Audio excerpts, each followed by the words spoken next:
Hello,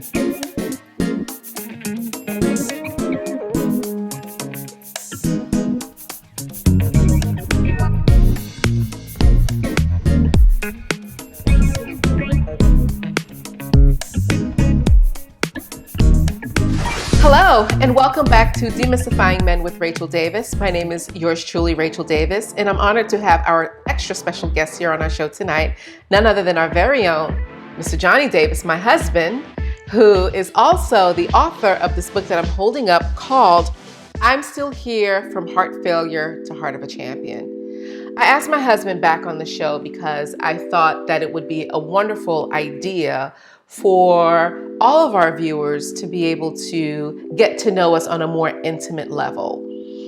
And what do I mean by intimate level? I mean by the fact that we had experienced a tragedy almost 8 years ago, Christmas Eve, where death was at our front door. But before I go into that, and before we talk a little bit more and expound upon what happened December 24th, 2012, I'd like for you to take our viewers on a journey with regards to your health from where you were to fast forward to what happened on that frightful day. Okay. Well, the story of my heart issues began, I would say, around November, the end of November of 2005. We were at an executive retreat in Destin, Florida. And I remember just being there, having a great time with my colleagues. And we were just on the beach playing football, and we were doing some deep sea fishing in the Gulf, and everything was fantastic. And I do remember one day we were on the beach and we were playing football. And I noticed that I was getting really, really tired really quick, like super fast. And I grew up as an athlete, playing football and basketball, things of that nature. So I was used to working out. I've been working out ever since I was literally like 12 years old. So for me, being athletic and participating in those types of activities was just like something that was second nature to me. But I remember on this particular day that I was getting really tired, and I didn't know why I was getting tired so quickly. And then I didn't think anything of it. Later on that day, we went to, like I said, we did some deep sea fishing in the Gulf, and we caught all of this grouper, and we took all the fish and we brought it to this restaurant. And I remember they cooked it every way that you can imagine. Fried it, sauteed it, fricasseed it. You know, they just did the whole thing like Forrest Gump with the shrimp, right? What's a fricassee? I have no idea. I saw it on Bugs Bunny. I don't know. But anyway, you can prepare fish. They did it. And I just remember just hanging out with the guys, and I just ate so much of this fish because it was just so delicious. And I just remember afterwards not feeling well. Right. Like I shouldn't have eaten all this fish. So you attributed you not feeling well to consuming a large amount of fish. Right. Large amount of food, period. Large amount of food, period. Yeah. However, what really was happening was something far more serious and far more danger. Absolutely. What was going on? Well, I thought it was indigestion. And so I bought some over-the-counter medication the next day, and it didn't work. And I thought I had a real bad case of gas, because when you feel like you have chest pains, the question that many doctors will ask, or people will ask you, well, did you have any type of gas moving in your stomach or what have you? And that wasn't the case. So fast forward, we left Destin, Florida, and I got back to Charlotte, North Carolina, and I went to an urgent care facility because I had gotten progressively worse. My strength was leaving me. I could literally feel the strength leaving my body. And I went to the doctor, and they said that I had a peptic ulcer. Now, I had never had any stomach issues prior to this. And I'm thinking to myself, well, how could that happen? And so they explained to me exactly what an ulcer was. It's this bacteria called H. pylori in your stomach. We all have it, but for some people it's dormant. And for whatever reason, yours is now active and it's causing all these problems. And so they immediately prescribed this cocktail of antibiotics. And I started taking the antibiotics, and I had a negative reaction to one of them. And it was literally making my heart pound out of my chest. Wow. I could see my heart fluttering through my chest. Wow. So one day I called my mom. I was really scared. I felt like I was going to die that day. And I told her what was happening. And she said, stop taking that medication. So I stopped taking it. I threw it in the garbage. And I just kind of sat on my couch at that time and scared because I knew something was really wrong, but I didn't really want to know exactly what was wrong. Even though they told me that it was a peptic ulcer, I kind of in my spirit knew that it was something more severe. But in a sick, twisted, fearful, scary kind of way, I did not want to know or confirm the worst. Right. Because I felt like I was dying. I felt like at this point, the life was leaving out of my body, but I just did not want to confirm that. So let's pause here, and I want you to tell our viewers, how old were you at that time? I had just turned 35 at that time. You were 35. Yeah.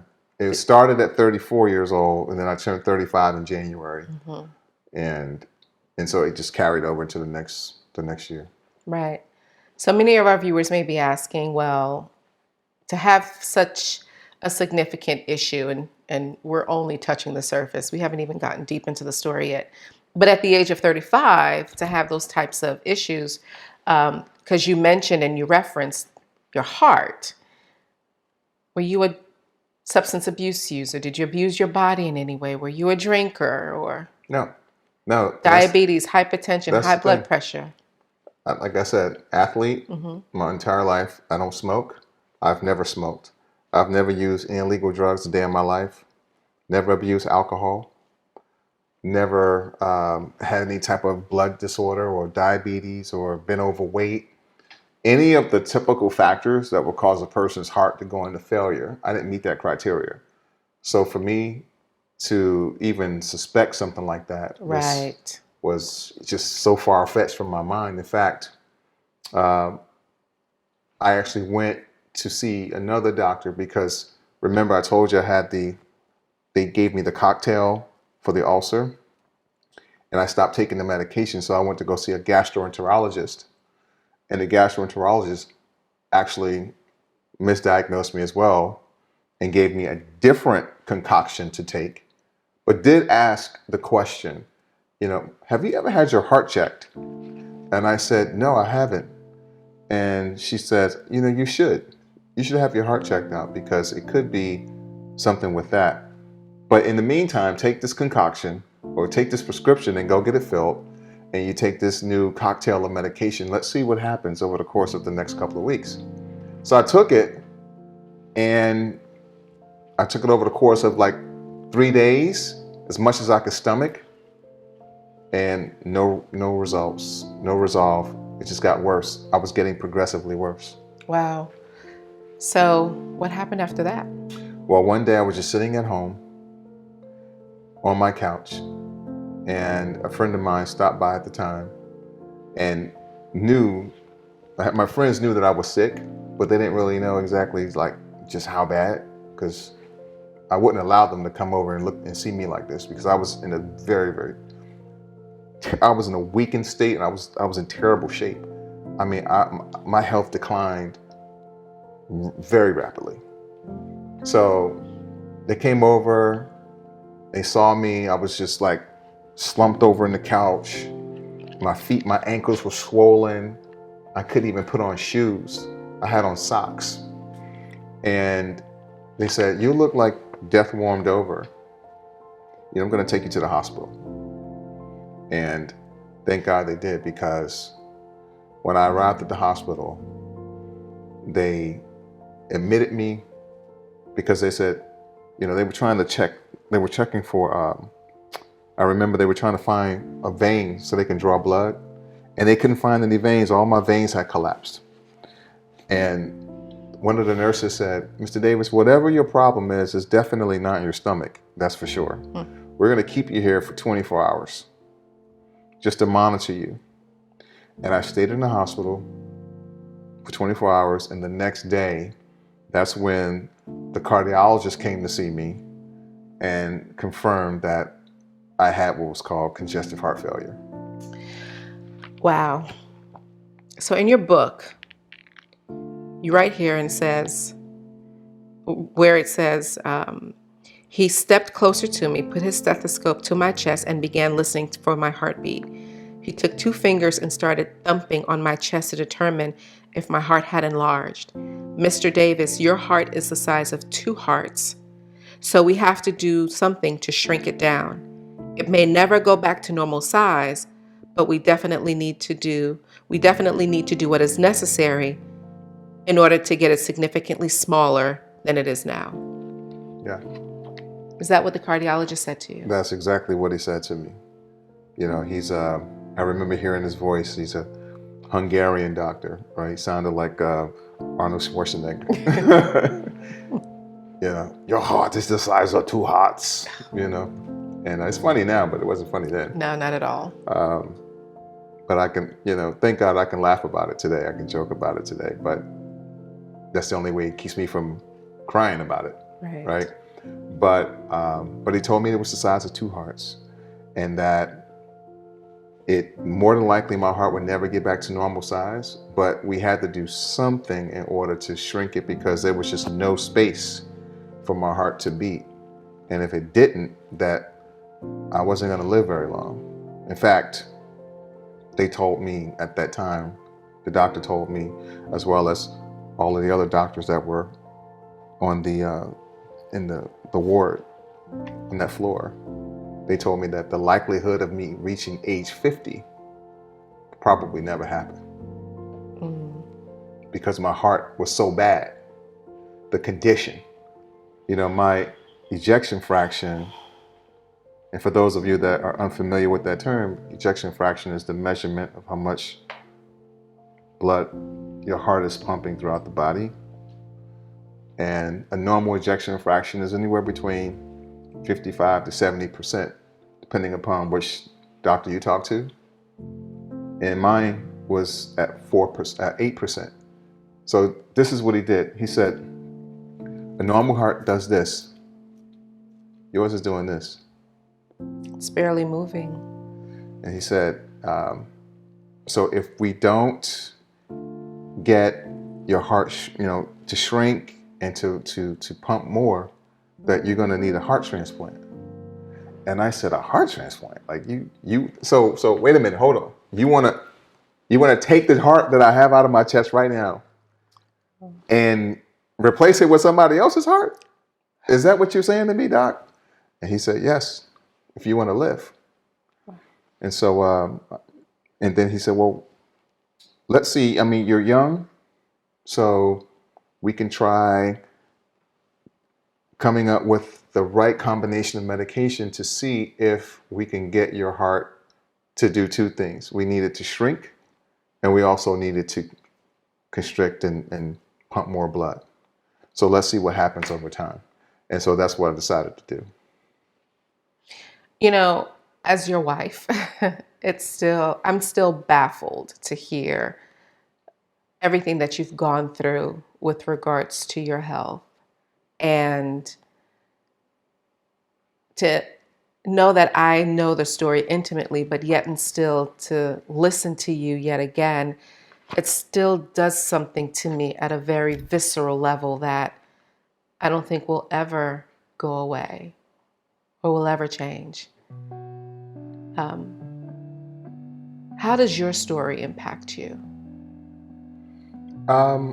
That part of the story impacts me tremendously from a standpoint of when I recall going through that journey of just recovering, because that was a terrible time in my life. But I totally reframed everything that was happening, or that happened to me. Because while I was going through that situation, I had given up. I gave up because I was in so much pain. I was tired all the time. I couldn't eat any food. I couldn't keep down anything. And so every day I felt like I was gonna die. I just felt like I was dying. And I got to a point one day, I was sitting on the couch and I had not fallen asleep for several days because I was afraid to fall asleep. I mean, this was like long after I had gotten discharged, maybe a week or two after I had gotten discharged from the hospital. And I came home and I sat down for several days because I felt like if I had fallen asleep that I was gonna die, like I wasn't gonna wake up. So I stayed up for 3 days straight and I started hallucinating. And I thought that I saw demons running around the coffee table, pointing at me, telling me that you're gonna die, you're gonna die, you're gonna die, you're gonna die. Like my mind started playing tricks on me because I was taking so much medication too. So I thought it was side effects from all the meds that I was taking at that time. And it was just crazy, really crazy. And that day I decided that this was my prayer to God. I said, God, take me or heal me. Because I can't do this anymore. Like, I give up right now in this very moment. In this very moment, I give up. And I just laid down on the floor, face down. And I was like, if I don't get up, I don't get up. I can't do it anymore. I gave up. And I fell asleep on the floor, just like that. And I woke up in that same position the next day. And I felt like a little stronger. I didn't feel as terrible as I did the day before. And then little by little after that, I started to feel better each day. So something happened in that moment when I totally just like surrendered. Yes. And just like gave up. Yes. Where you couldn't go any further, God carried you. That's an incredible story. And I mean, look at you. You are a picture of perfect health, and you've obviously overcome that heart situation, that heart challenge, and you continue to live. You healed, you got better, and you started to live your life as normal, right? However, your journey with heart failure and heart disease did not end there. Right. So there was a period of time before your second heart episode, and we'll get into that a little bit later, where you were living your life. Yeah. Right? Tell us about that time. Well, I had gotten back on track, as much as I could at that time. My heart never really got back to full strength. My ejection fraction got as high as 39%, which is still in heart failure range. But for me, it was functional. I wasn't going to be running any marathons, right, or anything like that. But I was able to go to the gym and work out, and I was able to get back to building my business at that time. And so I had some sense of normalcy as much as I could at that time. But what happened not so long after that, my ejection fraction started to decline, started to decrease. But here's the thing that happened with that. It was decreasing, but I was still 100% asymptomatic. So I wasn't showing any signs of a person that was actually in failure. So my ankles and my feet weren't swelling. I was still going to the gym. I wasn't able to run any sprints or anything like that, but I was functional. Right. So between your first cardiac episode and the second one that we're about to talk about now, how many years passed? 6. 6 years. And what happened in those 6 years? Well, within the 6 years, I got, like I said, my heart started to improve. And then, you and I reconnected within that Right. 6-year period. Right. And then 2010, we got married. Right. And so that was the beginning of my great life, the great life that I wanted to have with you. And so I felt like I was on top of the world because I had turned everything around. I had gone through so much between being 24 hours away from expiring, heart failure, bankruptcy, everything. You can anything that you could imagine during that time period, that window, that was just crazy and turning your world upside down and inside out. I had gone through that. And when I reconnected with you, I don't think you really realized just how bad it was. I did not. Um, Did you know it was bad and kept it to yourself? I did. I wasn't the kind of person that was just going to just blurt out to everybody what I was going through, because I was never that kind of person. I didn't want people to look at me differently. I didn't want people to feel sorry for me. I wanted to feel normal. Right. I didn't want to, have people, look at me like I was like disabled or crippled or something. I wanted to be Johnny. I wanted to be the guy. I wanted to be Johnnie Davis, the man.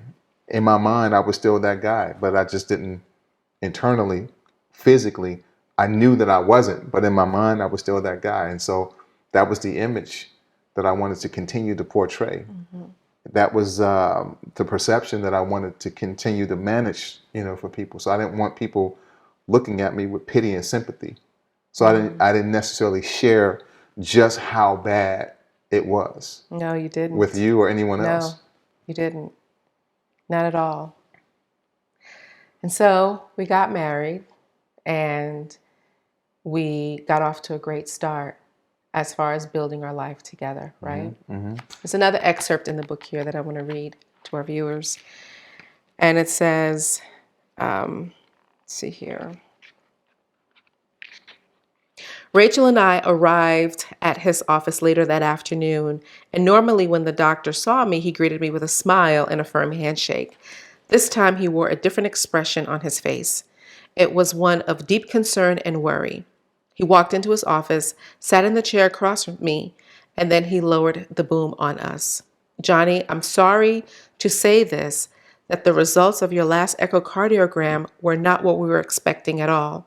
Your ejection fraction has decreased from 39 to 25%, and you need to have a defibrillator implanted in your chest today because you can go to sudden cardiac arrest at any time.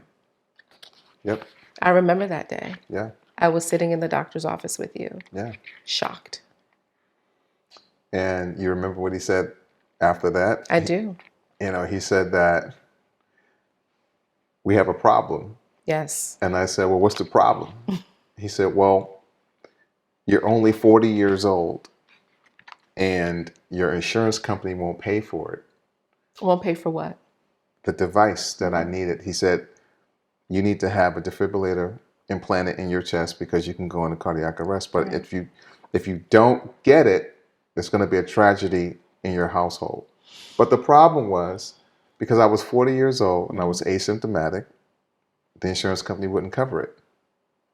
So I said, well, what are my options? Remember? I remember. And then he said, well, you really don't have any other options. You need to have this device because you can go into cardiac arrest just by sitting at a red light in your car. You can go to sleep and never wake up. Yeah. He said, I've been a cardiologist now for, at that time, I believe it was 14 or 15 years. And he said that if you don't get it, there's going to be a tragedy in your household. And I don't want to see that happen to you. So on that fateful night in December in 2012, maybe about a month after we saw the doctor, you went into sudden cardiac arrest. Just like he said I would. Just like you said, 3 o'clock in the morning. And you woke me up in the middle of the night. You grabbed me and you shook me. Unbeknownst to me, the shaking gesture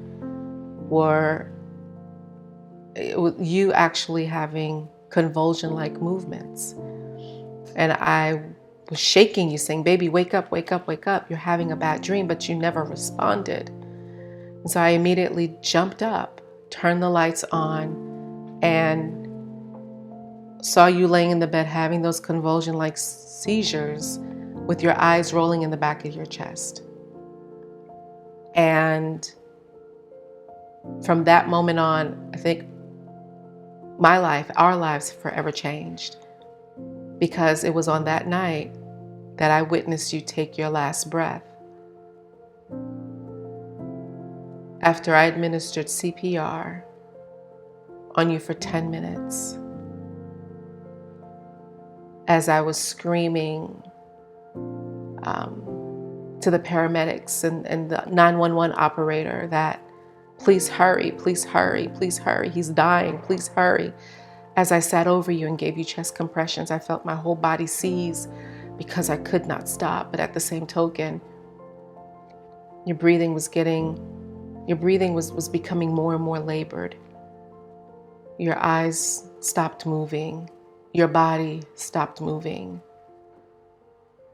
And you died. You died.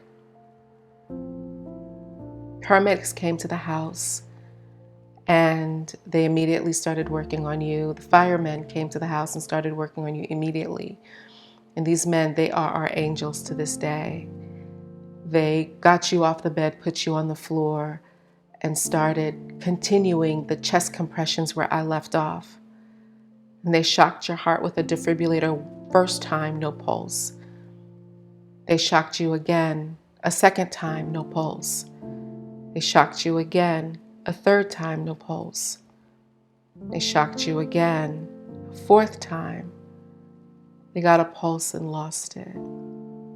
Shocked you again for the fifth time, no pulse. Shocked you one last time, the sixth time. And they were able to get a pulse and sustain it. And that was just the beginning of that ordeal. Now, you spend about 8 days in the hospital. You were in a coma. And I know you write about this in your book, that you had an experience on the other side. You went so far to a point, into a place that even my voice or my touch or my presence couldn't even reach you. Yeah. Care to share a little bit more about that experience? Briefly share about that experience. I will say that I went to a place where I didn't want to come back from. Mm-hmm. And I heard a voice that told me that it wasn't my time, that I couldn't stay. Right. And so, I go into more detail, Absolutely. in the book, but I had my own confrontation, if you will, my own meeting with God, with a higher power, with the great architect, right? The great I am. The great I am. Yeah. I had my own experience. Mm-hmm. I didn't have a religious experience. Mm-hmm. I had a deeply spiritual experience that I will treasure for the rest of my days. And it's a feeling that I think about all the time, but I'm not in a hurry to die because there's things that I have to do. I do know that that experience has given me a new power in the sense that it has removed a fear of death from me. I don't fear it at all. I have no fear when it comes to dying. I understand what it is now. I understand that it truly is a transition from this existence to another existence that we physically can't see with the physical eye. And it's just the beginning of a a different experience. And for people that have had near-death experiences like myself, all of our stories are kind of similar in certain instances, in certain ways. But it's just one that it's unfortunate that in order for a person to have that type of revelation, that you would literally have to die first. Right. Right. You know, really die. Not symbolically. Right. You know, not some form of tradition that you will follow in, you know, whatever church. I'm talking about physically, your spirit leaves your body. Right. And then you're one of the fortunate people to be able to come back and tell the story. It's a difference. Right. It's a big, big difference. And for me, I look at that experience as a gift. So, I mean, you can read more about it. Ladies and gentlemen, you can read more about it in the book. So you're healthy, you're happy, you're strong. Strong, healthy. My heart now is functioning normally. Thank God for that. And I'm just looking forward to accomplishing bigger and better things and really fulfilling my purpose and enjoying this moment and enjoying my time, you know, that we have. Because, Absolutely. you know, death gives time all of its value. And we really don't understand just how valuable time is until you don't have any more. And there's no amount of material things that you can buy to, you know, just fill that void. Right.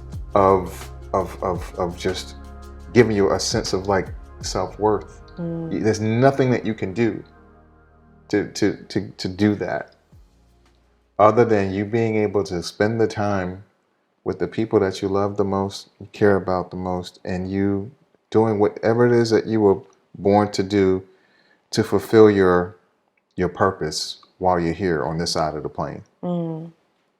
Thank you so much for coming on the show today.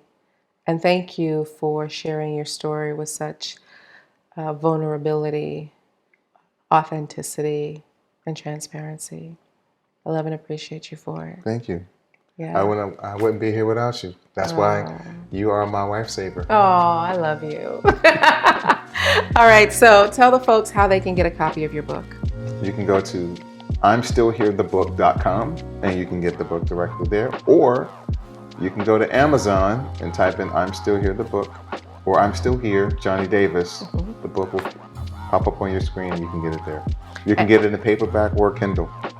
Very good. And if folks want to stay connected with you via your social media handles and to learn more about what you do to support people throughout life and entrepreneurship, how can they get in contact with you as well? You can go to my website at www.succeedwithjd.com. All right, ladies and gentlemen, if you're interested in staying in contact with Johnnie Davis, if you're interested in learning more about his story, or if you're interested in working with him from an entrepreneurial perspective, you can see his contact information down below. And we'll be excited to connect with you and work with you. Any parting words? Thank you. No, thank you. Thank you so much. Thank you for coming. I love you. I love you. If you enjoyed today's show, which I hope you did, I'm super excited for the upcoming guest that we have that's on deck for next week's show. So you don't want to miss it. We're going to have a supreme expert that's going to talk to you about something that is extremely juicy with regards to better understanding men that you don't want to miss.